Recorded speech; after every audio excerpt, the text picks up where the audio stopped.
Hello and welcome students. Online general studies की class में आप सभी का स्वागत है। जैसा कि हमें पता है कि हमारे एग्जाम की दृष्टि से जनरल स्टडीज़ एक बहुत इंपॉर्टेंट सब्जेक्ट है और उसके अंदर बहुत सारे सब्जेक्ट्स आते हैं जैसे पॉलिटी, हिस्ट्री, इकोनॉमी, इन्वायरमेंट, बहुत सारे क्वेश्चंस और ये एक इंपॉर्टेंट पार्ट फ्रेम करते हैं हमारे क्वेश्चन पेपर का। तो आज जो हम लोग जनरल स्टडीज़ की क्लासेस शुरू करेंगे वो है हमारी हिस्ट्री की क्लासेस। और हिस्ट्री में सारी चीज़ों को हम लोग देखेंगे कि हमारी हिस्ट्री को कितने पार्ट में डिवाइड किया गया है, हिस्ट्री की शुरुआत कहाँ से होती है और उन सारी चीज़ों को एक एक करके समझेंगे। तो शुरू करते हैं हिस्ट्री के बारे में। तो अगर हिस्ट्री की बात करें तो हिस्ट्री की शुरुआत वहीं से हो जाती है जब मानव सभ्यता की शुरुआत होती है। और अगर मानव सभ्यता की शुरुआत की बात करें तो मानव सभ्यता की शुरुआत आज से लाखों साल पहले हुई थी। अगर हम लोग देखना चाहें तो हम ये कह सकते हैं कि जो सबसे प्राचीन मानव की खोपड़ी मिली थी वो थी ऑस्ट्रेलोपिथेकस की। ऑस्ट्रेलोपिथेकस की। और ये कहाँ पर मिली थी? ये हम कह सकते हैं कि एक जगह है साउथ अफ्रीका में। साउथ अफ्रीका में एक जगह है, टोंग नाम की जगह है। वहां पर सबसे पहले एक चूने की खान थी, उसकी खुदाई चल रही थी और चूने की खान में एक मानव कंकाल मिलता है, मानव की खोपड़ी मिलती है। एक चूने का खान था, चूने का खादान था। वहां पर सबसे पहले मानव की एक खोपड़ी मिलती है। और इसको किसने खोजा था? तो देखिए, इसको प्राप्त करने वाले व्यक्ति का नाम था रेमंड डार्ट। रेमंड डार्ट महोदय ने सबसे पहले, अगर हम बात करें तो ये खोजी थी और ये 1824 में इसको खोजा था। तो ऐसा कहा जाता है कि ये पहला साक्ष्य था जिसने मानव इतिहास के बारे में सबसे पहले बताया। ठीक है। अगर हम लोग मानव की उत्पत्ति की बात करें तो ऑस्ट्रेलोपिथेकस के क्रम में होमो इरेक्टस, होमो हैबिलस, निएंडरथाल्स और सबसे लास्ट में जो हमारी स्पीसीज है वो है होमो सेपियंस की। और होमो सेपियंस सबसे लास्ट में आते हैं। होमो सेपियंस की अगर हम बात करें तो होमो सेपियंस जो टर्सरी युग है, टर्सरी एरा में, टर्सरी एरा में प्लायोसीन, प्लायोसीन काल में आते हैं। प्लायोसीन काल में आते हैं। ठीक है। जो आधुनिक होमोसेपियंस है, जो हमारी स्पीसीज है, उनको होमोसेपियंस कहते हैं और इनका उदय उस समय हुआ था। ठीक है। लगभग कितने साल पहले? तो आप ये कह सकते हैं कि 30,000 से 40,000 साल पहले इनका उदय हुआ था। ठीक है। 30 से 40,000 साल पहले इनका उदय हुआ था, ऐसा हम लोग कह सकते हैं। तो ये तो बात हो गई हमारे मानव जीवन के उत्पत्ति की। अब इतिहास को पढ़ने के लिए हम लोग मानव ओरिजिन से कैसे इतिहास को डिवाइड करते हुए चलते हैं, इन सारी चीजों को हम लोग आगे समझेंगे। तो अगर हम लोग देखें तो यहां पर हम ये कह सकते हैं कि सबसे पहले हमारा किस क्रम में हमें पढ़ना है, हमें वो सारी चीजें देखनी है। तो सबसे पहले हमारा आएगा स्टोन एज, और स्टोन एज के बाद आएगा चाल्कोलिथिक एज यानी कांस्ययुगीन सभ्यता। चाल्कोलिथिक एज के बाद हम लोग देखेंगे हड़प्पन सिविलाइजेशन को, जो कि अपने आप में एक बहुत बड़ा रेवोल्यूशन था। हड़प्पन सिविलाइजेशन को देखेंगे और उसके बाद हम लोग हड़प्पन सिविलाइजेशन के बाद हम लोग वैदिक सिविलाइजेशन की ओर बढ़ेंगे। वैदिक सिविलाइजेशन की ओर बढ़ेंगे। ठीक है। वैदिक सिविलाइजेशन की ओर बढ़ेंगे। अगर हिस्ट्री की बात करें तो हिस्ट्री को हम लोग मुख्यतः, इंडियन हिस्ट्री की अगर बात करें, 3 भागों में डिवाइड करते हैं। सबसे पहली हमारी एंशियंट हिस्ट्री, एंशियंट हिस्ट्री। और फिर हमारा है मिडिवल, और फिर आता है मिडिवल हिस्ट्री, और उसके बाद हमारी आती है मॉडर्न हिस्ट्री।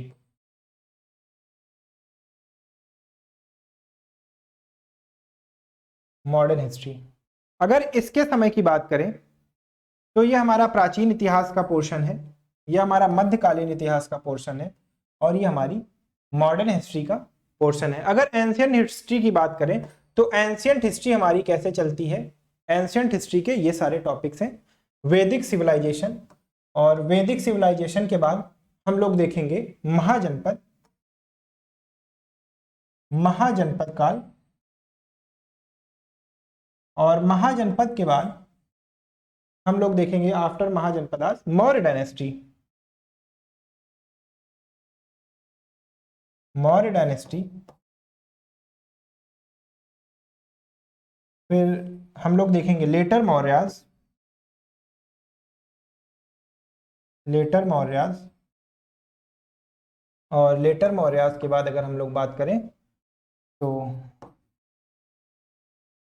गुप्ता डायनेस्टी, और उसके बाद अगर हम लोग बात करें तो गुप्ता डायनेस्टी के बाद वर्धन डायनेस्टी, वर्धन डायनेस्टी, और ये हमारे एंशिएंट के टॉपिक हो गए। अब अगर हम लोग मिडिवल की बात करें तो मिडिवल में देखिए हम लोग क्या क्या बात पढ़ेंगे। मिडिवल की अगर हम बात करें तो मिडिवल हिस्ट्री में हमारा ये 712 एडी से 1707 एडी तक के बीच का कालखंड है। 712 एडी में क्या होता है, यहां पर मुस्लिम आक्रमण की शुरुआत होती है। यहां पर सबसे पहले मुस्लिम आक्रमण की शुरुआत होती है, तो इसलिए इस कालखंड को हम लोग मध्यकालीन भारत के इतिहास की शुरुआत मानते हैं अपने भारतीय परिप्रेक्ष्य में। और अगर 1707 की बात करें तो यहां पर मुगल साम्राज्य का पतन हो जाता है, मुगल साम्राज्य का पतन हो जाता है। यहां पर मुगल साम्राज्य का पतन हो जाता है, और जैसा कि हमें पता है कि मुगल साम्राज्य के पतन में सबसे अंतिम जो सबसे मजबूत शासक मुगल साम्राज्य की कड़ी का रहा था औरंगजेब, उसकी मृत्यु हो जाती है। आखिर हम लोगों ने 707 टाइम फ्रेम को ही मिडिवल हिस्ट्री का एंड क्यों माना है, क्योंकि जो औरंगजेब है,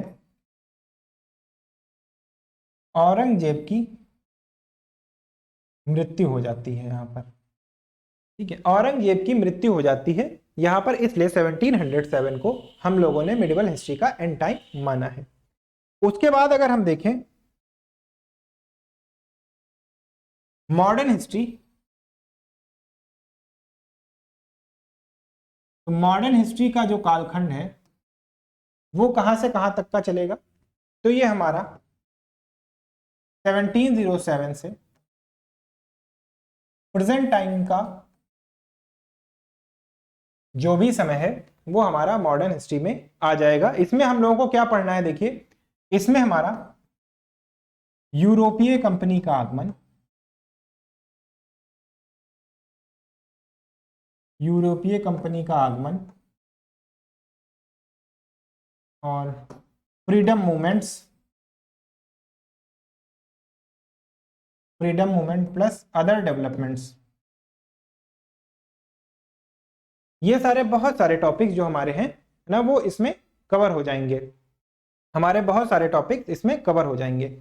अब हम लोग क्या करते हैं, स्टार्ट करते हैं एंशिएंट हिस्ट्री से, और एक एक चीजों को हम लोग देखते हुए आगे चलेंगे। तो एंशिएंट हिस्ट्री को पढ़ने से पहले हमें कुछ चीजें समझनी होंगी। एंशिएंट हिस्ट्री को पढ़ने से पहले हमें कुछ चीजें समझनी पड़ेंगी, और वो चीजें क्या है, हमारी टाइम स्केल, टाइम स्केल पर कैसे हम लोग दिखाएंगे, ठीक है, वो है हमारा टाइम स्केल। तो टाइम स्केल की बात करें तो ये है हमारी टाइम स्केल, और ये हो गया हमारा जीरो, एक इनिशियल या बेस ईयर को हम लोग जीरो मान लेते हैं, बेस ईयर को हम लोग जीरो मान लेते हैं, और इधर जो भी चलेगा वो हमारा एडी में आएगा, और इधर जो भी चलेगा वो हमारा BC में आएगा। तो BC का मतलब क्या होता है? BC का मतलब हो गया बिफोर क्राइस्ट, यानी प्रभु के वर्ष से पहले का समय जो भी होगा वो हमारा BC हो जाएगा। और AD क्या हो जाएगा? एनो डोमिनी या in the year of Lord. इसका लिटरल मीनिंग होता है in the year of Lord. तो अगर हम लोग बात करें तो इस समय क्या चल रहा है? 2022 का साल चल रहा है। अगर मैं आपसे कहता हूं कि कहीं पर जियोलॉजिकल टाइम स्केल में 200 BC की 2000 BC की अगर मैं बात कर रहा हूं तो 2000 BC का मतलब क्या हो जाएगा? यहां पर ये 2000 BC का हमारे समय हो जाएगा, 2000 BC। और अगर मैं प्रेजेंट से बात करूं तो ये आज के समय से कितना समय हो जाएगा? तो ये प्रेजेंट के समय से, ये हमारे आज के समय से लगभग 4000 वर्ष पूर्व हो जाएगा। वर्ष पहले की बात मैं कर रहा हूं। तो ये कॉन्सेप्ट आपको क्लियर हो जाना चाहिए कि टाइम स्केल में हम कैसे हिस्ट्री में पढ़ते हैं। ठीक है, टाइम स्केल में हम कैसे हिस्ट्री में पढ़ते हैं वो है हमारा BC और AD का कॉन्सेप्ट। इसके बाद ही हम लोग शुरू कर पाएंगे अपनी एंशिएंट हिस्ट्री, क्योंकि टाइम स्केल को समझना बहुत जरूरी है। क्योंकि हिस्ट्री है क्या? एक्चुअली हिस्ट्री है रिटन एविडेंस ऑफ और रिटन डॉक्यूमेंट्स ऑफ पास्ट। ऐसी चीज जो घटित हो चुकी हैं उनका लिखित साक्ष्य या लिखित सामग्री, वही हमारा हिस्ट्री हो जाता है। तो इसको समझने के लिए समय को समझना बहुत जरूरी है। अब आइए हम लोग आगे चलते हैं और देखते हैं कि सबसे पहले जो स्टोन एज है, स्टोन एज यानी भारतीय इतिहास में अगर हम लोग बात करें तो पाषाण काल का सबसे पहला वो समय होता है जो इतिहास में सबसे पहले परिलक्षित होता है। ठीक है, तो अगर हिस्ट्री की बात करें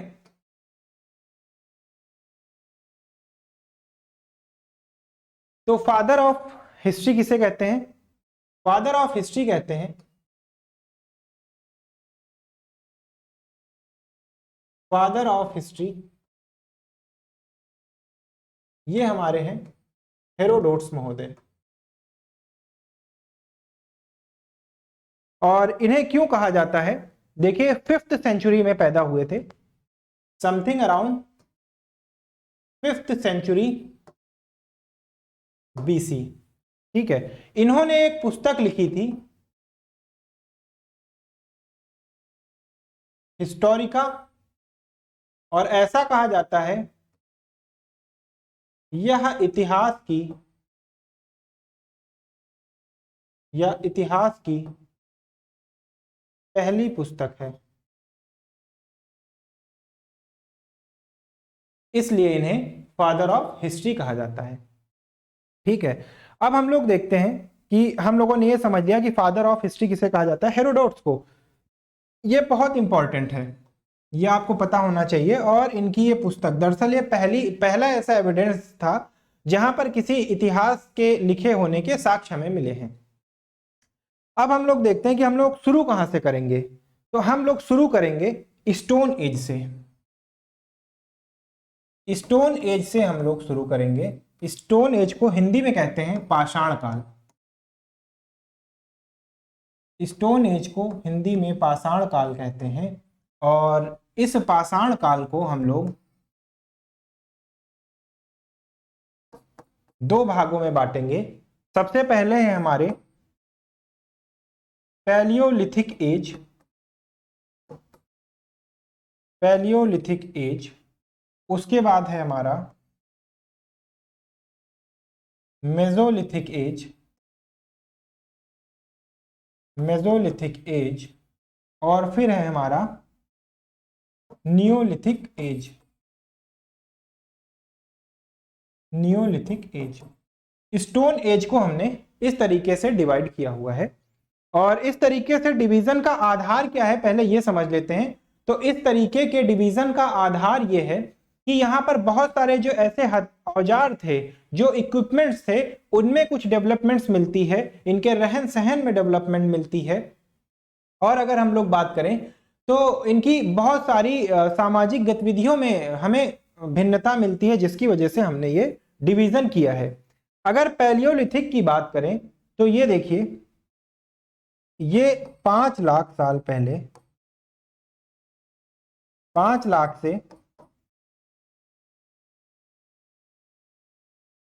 10,000 वर्ष पूर्व की बात है। ठीक है, 5 लाख से 10,000 वर्ष पूर्व का जो समय है, इसको हिंदी में हम लोग कहते हैं पैलियोलिथिक एज को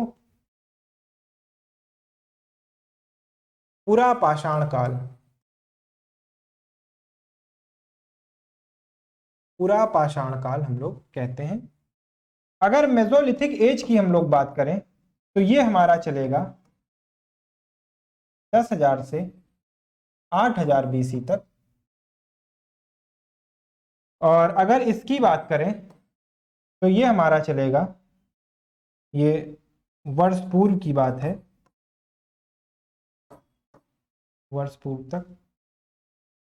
और अगर नियोलिथिक की बात करें तो ये 8,000 से 6,000 वर्ष पूर्व का समय है। ठीक है, तो हम लोग देखते हैं पैलियोलिथिक एज हमारी कब से कब तक है, 5 लाख से 10 लाख वर्ष पूर्व तक। मेसोलिथिक एज हमारी 10,000 से 8,000 वर्ष पूर्व तक है। और नियोलिथिक एज हमारी 8,000 से 6,000 वर्ष पूर्व तक है। ठीक है, तो ये हो गया हमारा डिवीजन, कैसे हम लोग स्टोन एज को पढ़ेंगे। अब आइए हम लोग शुरू करते हैं पैलियोलिथिक एज से, और पैलियोलिथिक एज के बारे में जानते हैं और देखते हैं। अगर पैलियोलिथिक एज की बात करें, पैलियोलिथिक एज की, पैलियोलिथिक एज की बात करें तो इसको भी 3 भागों में बांटा जा सकता है। इसको भी 3 भागों में बांटा जा सकता है स्टडी करने के लिए, जिसमें हमारा पहला है lower palaeolithic age. Lower palaeolithic age, उसके बाद है मिडिल पैलियोलिथिक, मिडिल पैलियोलिथिक, और फिर later palaeolithic age. Later palaeolithic age, later palaeolithic age. अगर इसके समय की बात करें तो ये लगभग 5 लाख वर्ष पूर्व से 50,000 वर्ष पूर्व का समय है। और अगर मिडिल पैलियोलिथिक एज की बात करें तो ये 50,000 से 40,000 वर्ष पूर्व के की बात है। और अगर इसकी बात करें तो 40,000 से हम लोग देखते हैं कि 10,000 वर्ष पूर्व तक, 10,000 वर्ष पूर्व तक का जो कालखंड है वो हमें यहाँ देखने को मिलता है। तो पैलियोलिथिक की अगर हम लोग बात करें तो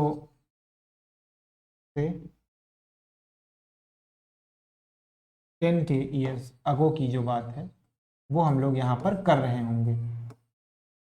तो ये जो समय है, इस समय की बात हम लोग यहाँ कर रहे होंगे पैलियोलिथिक में। 5 लाख वर्ष पूर्व से 10,000 साल तक का ये जो समय है वो हमारा पैलियोलिथिक अपने आप में समेटे है। कुछ कुछ विशेषताएं हैं, हम इन विशेषताओं को आगे देखेंगे। ठीक है, तो इसमें क्या विशेषता थी, तो इसमें देखिए, इसमें कुछ भी नहीं थी, ये बस प्रारंभिक मानव जो थे, प्रारंभिक मानव के उदय का समय था, मानव के उदय का समय था, उदय का समय था। ठीक है, और यहां की अगर हम लोग बात करें, देखिए यहां की, तो जो सबसे प्राचीन, जो सबसे प्राचीन एविडेंस मिले हैं, जो सबसे प्राचीन एविडेंस मिले हैं वो कहाँ के हैं, तो देख लेते हैं। मैंने आपको बताया था कि एस्ट्रेलोपिथेकस जो है, ऑस्ट्रेलोपिथेकस, इसके साक्ष्य मिले हैं। एस्ट्रेलो का मतलब होता है सुदूर दक्षिण, सुदूर दक्षिण, ठीक है, सुदूर दक्षिण में मिला है। कहां पर? साउथ अफ्रीका, साउथ अफ्रीका में, ठीक है। तो अगर हम लोग बात करें तो साउथ अफ्रीका में एस्ट्रेलोपिथेकस की खोपड़ी बरामद हुई है। इसका कंकाल मिला है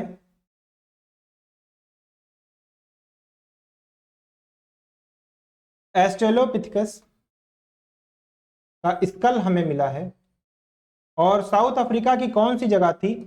ट्रांसवाल प्रोविंस जो है, ट्रांसवाल प्रोविंस में एक गांव है टोंग, ठीक है, वहां पर मिला है। और इसको खोजने वाले व्यक्ति का क्या नाम था? इसको खोजने वाले व्यक्ति का नाम था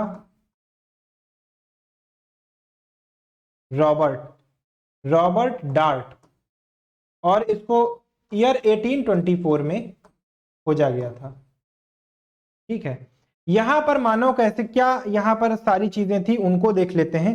तो देखिए, यहां पर जिन उपकरणों का इस्तेमाल होता था लोअर पैलियोलिथिक एज में, लोअर पैलियोलिथिक एज में जिन उपकरणों का इस्तेमाल होता था, लोअर पैलियोलिथिक एज में जिन उपकरणों का इस्तेमाल होता था वो कैसे थे? कोर थे, कोर। कोर का मतलब समझते हैं आप क्या होता है? कोर का, देखिए, जो राउंड स्टोन्स होते हैं, round big stones, round big stones, उनका इस्तेमाल यहां पर किया जाता था, ठीक है। जो राउंड बिग स्टोन्स होते थे उनका इस्तेमाल यहां पर किया जाता था। और उसके बाद अगर हम लोग बात करें मिडिल पैलियोलिथिक की, मिडिल पैलियोलिथिक की अगर हम बात करें, इसमें क्या होता था? देखिए, अच्छा, पैलियोलिथिक की बात हम बताएं तो इसमें आग की खोज थी।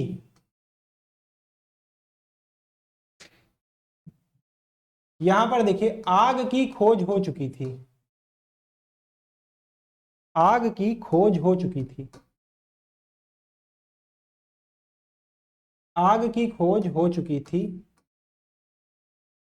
परंतु इस्तेमाल नहीं कर रहे थे, परंतु इस्तेमाल नहीं पता था, परंतु इस्तेमाल नहीं पता। तो अगर कभी आपसे यह पूछा जाए कि आग की खोज कहां पर हुई थी, तो आग की खोज हमारी पैलियोलिथिक एज में हो गई थी।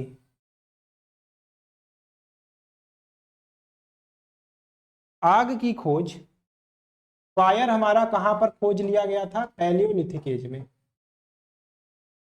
पैलियोलिथिक एज में। एक्चुअली था क्या कि देखिए, जो निएंडरथल मानव थे, मैं आपको ये बता देता हूं कहां से पता चलता है। जो निएंडरथल मानव थे, जो निएंडरथल मानव थे, सबसे पहले इनकी जो हमें स्कल्स मिले हैं और इनके आसपास के रहने का जो एरिया मिला है वहां पर आग के साक्ष्य मिले हैं, जिससे हमें पता चलता है कि आग की खोज हो चुकी थी पैलियोलिथिक एज में ही। तो ये एक बहुत इंपॉर्टेंट क्वेश्चन है कि आग की खोज कब हुई थी, तो वो पैलियोलिथिक एज में हो चुकी थी, ठीक है। फिर यहां पर अगर हम हथियारों की बात करें कि किस प्रकार के उपकरणों का इस्तेमाल ये लोग करते थे, तो किस प्रकार के उपकरणों का इस्तेमाल होता था, देखिए भाई। तो यहां पर जो उपकरण थे वो स्क्रैपर, स्क्रैपर हुआ करते थे, ठीक है, स्क्रैपर थे और पेबल्स थे, पेबल्स थे, ये सारे उपकरण हुआ करते थे। माने अगर हम बात करें तो देखिए, ऐसे स्क्रैपर और पेबल्स हुआ करते थे जो जानवरों को मारने में इस्तेमाल आते थे। और अभी भी जो इनका जीवन था वो हंटिंग हंटिंग एंड गैदरिंग का था, हंटिंग एंड गैदरिंग का था। ठीक है, हंटिंग एंड गैदरिंग का जीवन ये लोग जी रहे थे मिडिल पैलियोलिथिक एज में। ये हंटिंग एंड गैदरिंग का इनका जीवन चल रहा था और उसी से सारी चीजें थी। यहां पर देखिए अभी कृषि की खोज नहीं हुई है, कृषि यानी agriculture is completely absent, agriculture is completely absent here, although they know which type of fruits are produced in which of the seasons. उन्हें ये पता था कि कौन सा फल कौन से मौसम में होता है, ये सारी चीजें पता थी, लेकिन कृषि का कैसे, कृषि का क्या साक्ष्य होता है ये उन्हें नहीं पता था। ठीक है, अब आइए आगे चलते हैं हम लोग और देखते हैं लोअर पैलियोलिथिक एज में, लोअर पैलियोलिथिक एज में चलते हैं। इसको हिंदी में निम्न पुरा पाषाण काल भी बोलते हैं, निम्न पुरा पाषाण काल, निम्न पुरा पाषाण काल भी बोलते हैं। और इसका जो टाइम है वो है 40,000 से 10,000 वर्ष पूर्व। इसमें कुछ इंपॉर्टेंट डेवलपमेंट होती है। बहुत सारे इतिहासकारों ने तो लोअर पैलियोलिथिक एज को, निम्न पुरा पाषाण काल को एक रेवोल्यूशन का नाम दे दिया है। बहुत सारे हिस्टोरियन ऐसे हैं जिन्होंने इसको एक रेवोल्यूशन का नाम दे दिया है। बात समझिए कि यहां पर चल क्या रहा है। अगर मैं आपसे बात करूं तो जो आइस एज थी, यहां की कुछ कैरेक्टरिस्टिक है, इस काल की कुछ विशेषता है जो हमें पता होना चाहिए कि आखिर क्यों इसे रेवोल्यूशन कह दिया गया बहुत सारे लोगों के द्वारा। तो यहां की कुछ विशेषता है, और विशेषताओं की अगर हम बात करें तो आइस एज जो है, जो आइस एज हमारी चल रही थी, आइस एज अब एंड होने वाला है, आइस एज अब एंड होने वाला है। और देखिए जो एनिमल्स थे, ठीक है, एनिमल्स जो थे, animals size goes on decreasing. अब जो जानवरों का साइज था वो छोटा होने लगा था धीरे धीरे।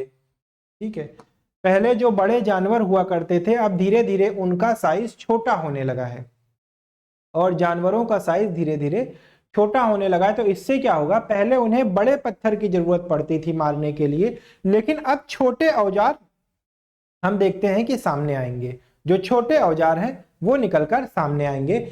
और दूसरी बात ये बहुत इंपॉर्टेंट है जो मैं यहां पर लिख रहा हूं, this point must be noted कि this was the period when modern humans और species of Homo sapiens first evolved. यह ऐसा समय था, at this age, at this age Homo sapiens, जो आज हम आधुनिक मानव देख रहे हैं, जैसे मैं, आप लोग, तो ये कौन से स्पीसीज के हैं, इनकी प्रजाति को क्या कहते हैं, होमो सेपियंस। और बुद्धिमान मानव, तो इनका उदय कब हुआ, होमो सेपियंस का लोअर पैलियोलिथिक एज में इनका उदय होता है। और यहां पर एक इंपॉर्टेंट डेवलपमेंट और मिलती है कि देखिए होमो सेपियंस का तो उदय हुआ, लेकिन इनके अंदर जो रिलीजियस एस्पेक्ट था, रिलीजियस एस्पेक्ट था वो भी डेवलप होता है, क्रिएटिविटी भी डेवलप होती है। ठीक है, क्रिएटिविटी भी डेवलप होती है, क्रिएटिविटी भी डेवलप होती है इनके अंदर। और अगर हम लोग बात करें क्रिएटिविटी डेवलप होने का, तो भारत में एक जगह है जिसका नाम है भीमबेटका, भीमबेटका। और ये कहां पर है, ये मध्य प्रदेश में है, भीमबेटका मध्य प्रदेश में है। और ये किस लिए फेमस है, क्योंकि यहां पर केव पेंटिंग्स मिली हैं, केव पेंटिंग्स जो इसी काल की हैं, केव पेंटिंग्स मिली हैं जो इसी काल की हैं। ठीक है, ऐसा माना जाता है कि ये जो भीमबेटका की केव पेंटिंग्स हैं ये 40,000 वर्ष पुरानी है, 40,000 वर्ष पुरानी है। और यहां पर देखिए किन कलरों का इस्तेमाल किया गया है, तो यहां पर ऑर्चर यानी गेरू का इस्तेमाल किया गया है इनको बनाने में। और किस प्रकार की आकृतियों को दिखाया गया है यहां पर, तो देखिए अगर मैं बात करूं यहां पर इंसान को शिकार करते हुए, इंसान को जानवरों पर वार करते हुए, अभी तो कुछ जानवर ऐसे बड़े साइज के हैं जिनसे डरते हुए भी दिखाया गया है, मानवों को डरते हुए भी दिखाया गया है। तो ये सारी चीजें जो हैं वो इसी काल की डेवलपमेंट है, लोअर पैलियोलिथिक एज की डेवलपमेंट है। तो उसमें दो चीजें बहुत इंपॉर्टेंट हैं। एक तो हमारा होमोसेपियंस का उदय। होमोसेपियंस का उदय कब होता है अगर आपसे पूछे, तो ये टर्सरी एज में होता है, टर्शियरी एज में होता है, टर्सरी एज में होता है। और टर्सरी एज के प्लायोसीन काल में होता है इनका उदय। तो होमियोसेपियंस का उदय कहां होता है, टर्सरी एज के प्लायोसीन काल में। और उस समय क्या चल रहा था, लोअर पैलियोलिथिक एज चल रही थी हमारी। और लोअर पैलियोलिथिक एज में ही होमोसेपियंस के उदय के साथ एक चीज और हमें देखने को मिलता है, और वो है भीमबेटका की गुफाएं, जो कि मध्य प्रदेश में है। और यहां पर पहली बार मानव द्वारा निर्मित कुछ आकृतियां देखने को मिलती हैं हमें। तो ये थी हमारी पैलियोलिथिक एज।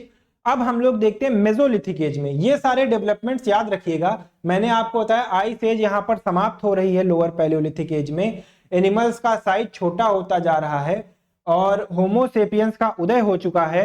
इंसानों के अंदर रिलीजियस एस्पेक्ट आ गया है, क्रिएटिविटी भी आ गई है। और क्रिएटिविटी का एक बहुत अच्छा उदाहरण हमें भीमबेटका मध्य प्रदेश में देखने को मिलता है। ये सारी चीजें हमें वहां देखने को मिलती हैं। ठीक है, अब हम लोग देखते हैं कि मेसोलिथिक में क्या होता है। ये तो हमारा क्या था, अभी हम लोगों ने देखा, ये हमारा पैलियोलिथिक एज था। पैलियोलिथिक एज में हम लोगों ने क्या क्या पढ़ लिया, सारी चीजें हम लोगों ने पढ़ ली कि कैसे पैलियोलिथिक एज में, पैलियोलिथिक एज को 3 भागों में डिवाइड करते हैं, अपर पैलियोलिथिक, मिडिल पैलियोलिथिक या लोअर पैलियोलिथिक एज। ठीक है, या नियोलिथिक एज जिसे हम लोग कहते हैं। तो अब हम लोग देखते हैं मेसोलिथिक एज। और मेसोलिथिक एज में हम लोग देखते हैं मेसोलिथिक एज, और ये हमारा कब से कब तक चलता है, देखिए इसको हिंदी में बोलते हैं मध्य पाषाण काल। मध्य पाषाण काल इसको हिंदी में बोलते हैं, मध्य पाषाण काल इसको हिंदी में बोलते हैं। और ये कब से कब चलेगा हमारा, देखिए ये 10,000 से 8,000 ईयर्स अगो की बात है। 10,000 से 8,000 ईयर्स अगो की बात है, आज के समय से। मेसोलिथिक एज में क्या होता है, मैंने आपको बताया था कि आग का आविष्कार कब हुआ था। देखिए आग जो थी, फायर, इसका डेवलपमेंट कब हुआ था, आग का डेवलपमेंट हुआ था हमारा पैलियोलिथिक एज में। ठीक है, ये पैलियोलिथिक एज में हो गया था। अब यहां पर देखिए इसको कैटेगराइज क्यों किया गया है, क्योंकि यहां पर छोटे उपकरण का इस्तेमाल किया गया, छोटे उपकरणों का शिकार में इस्तेमाल किया गया। ठीक है, का शिकार में इस्तेमाल किया जाने लगा, छोटे उपकरणों का शिकार में इस्तेमाल किया जाने लगा। जैसे मैं आपको बताता हूं, देखिए एक इस प्रकार का ये नुकीला हथियार था, इस प्रकार का नुकीला हथियार जो है वो इस्तेमाल में आने लगा। ठीक है, इसमें पॉइंट का इस्तेमाल होने लगा, इसमें ये जो पॉइंट है,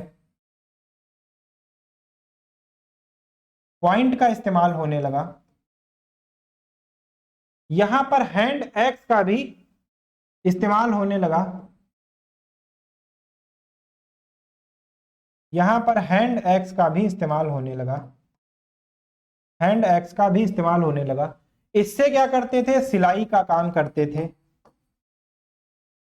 जानवरों की खालों को सिलाई करने का काम, इससे काटने का काम, इससे चीरने का काम।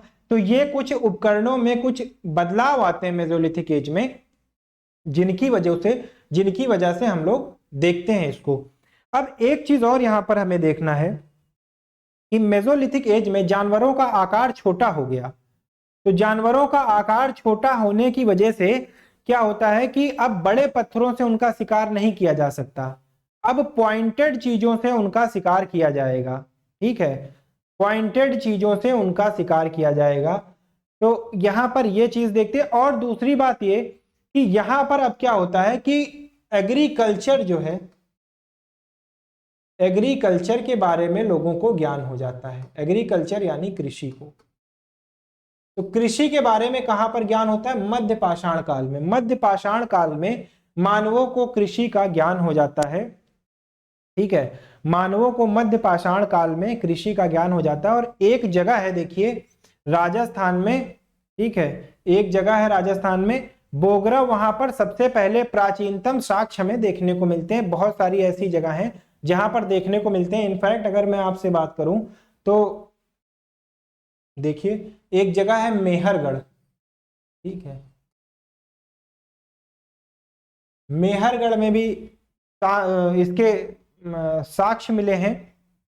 और अगर मैं बात करूं तो कृषि के प्राचीनतम साक्ष्य देखिए,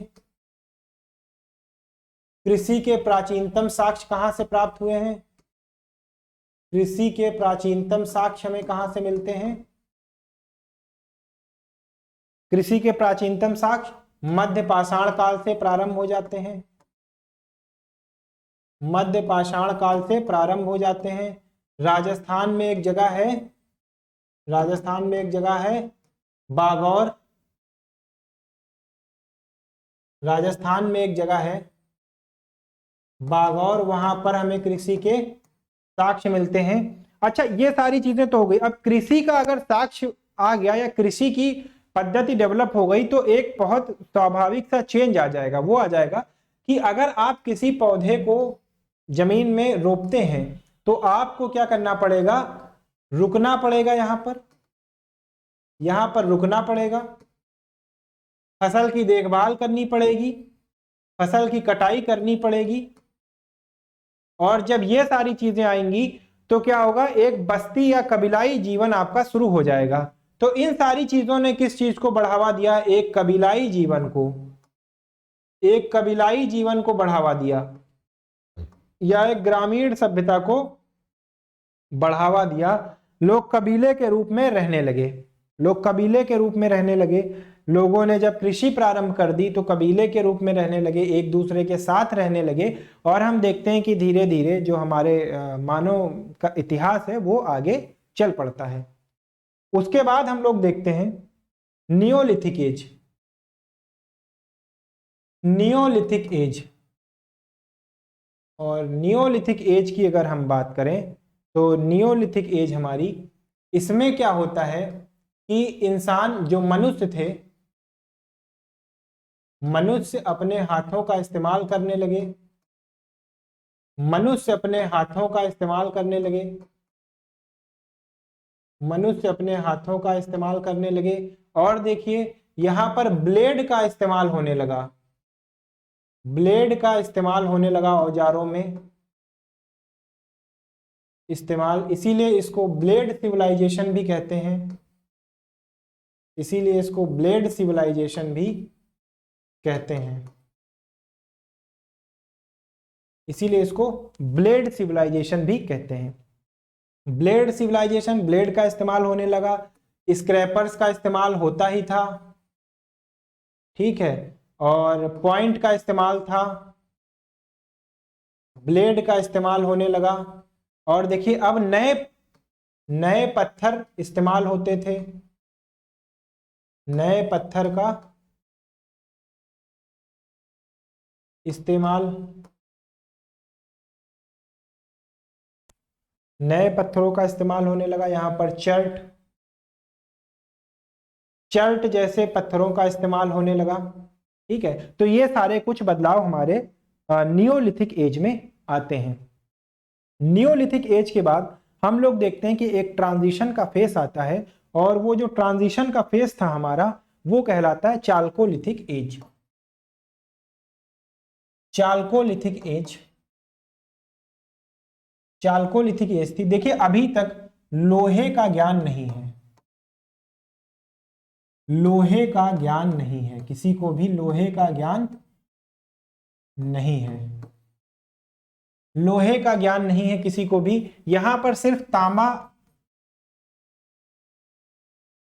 तांबे का इस्तेमाल होता था, तांबे का इस्तेमाल, इसलिए इसको चालकोलिथिक एज कहा गया है। पत्थरों के साथ तांबे का इस्तेमाल था, और ये जो तांबा था ये कहां से मिलता था, ये राजस्थान से मिलता था। ठीक है, तो बहुत सारी अलग अलग संस्कृतियां आई चालकोलिथिक एज में, और चालकोलिथिक एज में तांबे का व्यापक इस्तेमाल होने लगा। तांबे की सप्लाई कहां से होती थी, राजस्थान से होती थी। और यहां पर हम लोग देखते हैं कि बहुत सारे अलग अलग सिविलाइजेशंस निकलकर सामने आ गए, और यहाँ पर छोटी मोटी ग्रामीण बस्तियों का उदय होने लगा। हम ये देखते हैं कि ग्रामीण बस्तियों का उदय होने लगा, यहाँ पर ग्रामीण बस्तियों का उदय होने लगा, ग्रामीण बस्तियों का उदय होने लगा यहाँ पर। ठीक है, ये सारी चीजें हो गई हमारी चालकोलिथिक एज की। अब आइए देखते हैं कि कौन कौन सी वो साइट्स थी जहां पर हमें पाषाण काल के साक्ष्य मिलते हैं। कौन कौन सी वो साइट्स थी जहां पर पाषाण काल के साक्ष्य हमें मिलते हैं, तो उनको देखने के लिए देखिए, पाषाण काल के साक्ष्यों को देखने के लिए, पाषाण काल के साक्ष्यों को देखने के लिए सबसे पहले हम लोग देखते हैं कि एक जगह है बुर्ज होम। ठीक है, एक जगह है बुर्ज होम, और ये है जम्मू एंड कश्मीर में। ठीक है, जम्मू एंड कश्मीर में। और यहां पर देखिए किस चीज के साक्ष्य मिलते हैं, यहां पर कुत्ते के साथ, कुत्ते के साथ मानव को दफनाने के साक्ष्य मिलते हैं, मानव को दफनाने के साक्ष्य मिलते हैं, दफनाने के साक्ष्य मिलते हैं। ठीक है, और उसके बाद हम लोग देखते हैं गुफ कराल एक साइट है, गुफ कराल, और ये भी कहाँ है, जम्मू एंड कश्मीर में ही है। और यहां से देखिए 37 नर कंकाल बरामद हुए हैं। ये सब क्वेश्चन पूछे जाते हैं, 37 नर कंकाल बरामद हुए हैं। ठीक है, इस साइट से। और उसके बाद हम लोग देखते हैं राजस्थान में, ये हमारी साइट्स हो गई, और ये हमारी साइट्स थी नियोलिथिक एज की, नियोलिथिक एज की साइट्स हैं, एज की साइट्स हैं। और फिर एक है हमारी महदहा, ये प्रतापगढ़ में है, यूपी में। और यहां से देखिए हड्डी के बने उपकरण प्राप्त हुए हैं, हड्डी के बने उपकरण, हड्डी के बने उपकरण प्राप्त हुए हैं महदहा से। ठीक है, और भी बहुत सारी वेबसाइट्स हैं, लेकिन जो एग्जाम के पॉइंट ऑफ व्यू से इंपॉर्टेंट है मैं सिर्फ वही आपको बता रहा हूं। फिर मेसोलिथिक साइट में देख लेते हैं, मेसोलिथिक साइड में एक है हथनौरा, हथनौरा एक साइट है। और पैलियोलिथिक साइट की अगर बात करें, पैलियोलिथिक साइट की अगर बात करें तो इसके उदाहरण में क्या हो जाएगा देख लेते हैं। बागौर है, ठीक है, बागौर है। और देखिए हमारा राजस्थान का जो मरु क्षेत्र है वो हो जाएगा। तो ये सब कुछ साइट्स हैं नियोलिथिक की, मेसोलिथिक की, पैलियोलिथिक की।